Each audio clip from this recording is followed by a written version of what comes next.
Hello, this is Daniel Bosman of Scented Vinyl. I'm here at the third annual Little Big Fest with Rock, Iowa. A lot of great bands playing here tonight. 8 bands playing tonight. Let's go check it out. You know, some people, they just won't understand, or they just won't understand these things. Thank you for your message, but I don't understand. No, I just won't understand these things. Specifically for this year's Little Big Fest, I know in the past it kind of tends to focus on jam bands and country type music. With Dick Prawl last year, I know Pocket Full of Nickels, I think, played at the first one, and then they're playing their second one here. Was that kind of the direction that you guys go for with the Little Big Fest? Yeah, I mean, Little Big Fest is kind of the jam community, plus, you know, some singer-songwriter stuff or you know, kind of the roots of music. And, really GDP is the heart of it is indie music, which is a wide variety of music. So it's a fun, earthy festival. It's a good time of year to do it.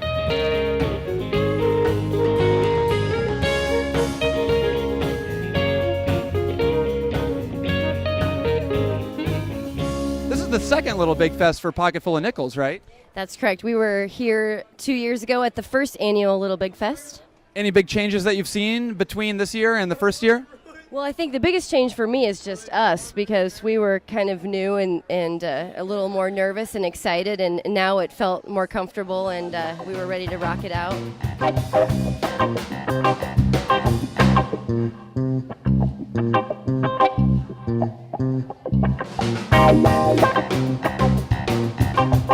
Joined right now by Jeff of Mr. Baber's Neighbors, headliners of the third annual Little Big Fest. What does it feel like to be the headliner this year? Feels great. It's awesome. We're looking forward to it. Is this your first Little Big Fest playing? No, we've been to the first 3. This is our third one. Oh, so you guys are almost like the resident band then. That would be awesome. We would love to do that. Yeah. I'll proclaim it so right now. Perfect. We'll accept it. This is the third annual Little Big Fest. Have you been involved with all 3 of them? Yeah, that's right. The first year I was on the board and chair of the Events and Festivals Committee, and the last 2 I've helped plan. So. Well, and besides the Little Big Fest, you've also helped plan the GDP festivals, the Gross Domestic Product festivals that have gone on. Have you done? There's been 3 of those too, right? Yeah, this we'll have our 4th this next spring.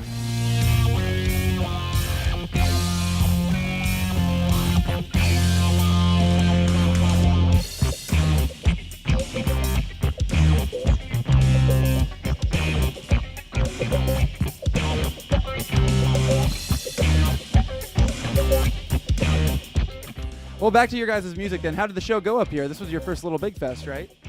We actually performed last year. We were the opening band for Little Big Fest, and so this is our second year. Another big highlight for the group was performing at 8035. Nothing describes the feeling of being on stage there, especially for the inaugural festival. Just a lot of organization. I have to give a shout out to Des Moines Music Coalition and all of the hard work that everybody does, Amadeo Rossi, and just the Des Moines music community as a whole is just wonderful.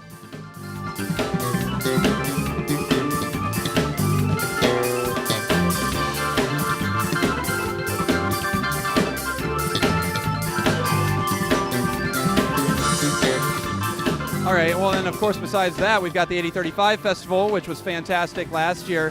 What are the plans from here after Little Big Fest? Well, I've got to spend most of my time working on 8035. We have to raise some money, book some bands, build some stages, and get the word out on 8035. But in the meantime, we'll have a group of people working on GDP, more of our indie festival. It'll happen end of March, early April.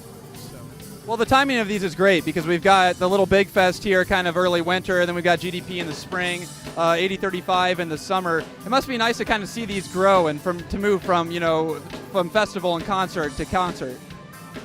Yeah, I think, the 2 festivals, the smaller ones, Little Big Fest and GDP, our idea was that if we could focus on local music and build a big stage and a big sound system and try to bring a bunch of people, we thought that'd be a great opportunity for local bands to come out and play. And it's really worked well.